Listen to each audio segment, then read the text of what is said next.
সরস্বতী পুজোর দিন সকাল থেকেই ছিল ব্যস্ততা।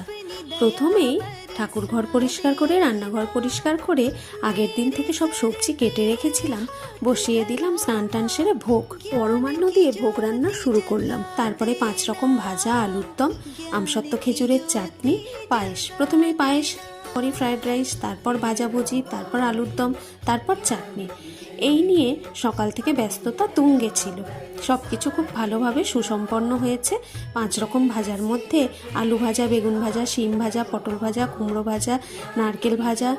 বাড়ির পুরোহিত বলে কোনো তাড়াহুড়ো ছিল না। এবারে যেহেতু টাইমটা অনেকটা পাওয়া গিয়েছিল, তাই ধীরে সুস্থে সব কাজ ঠিকঠাক মতো হয়ে গিয়েছিল। আর পুজোর সময় তাড়াহুড়ো থাকলে খুব একটা ভ্যাবাচ্যাকা খেয়ে যেতে হয়, সেটা এবারে হয়নি।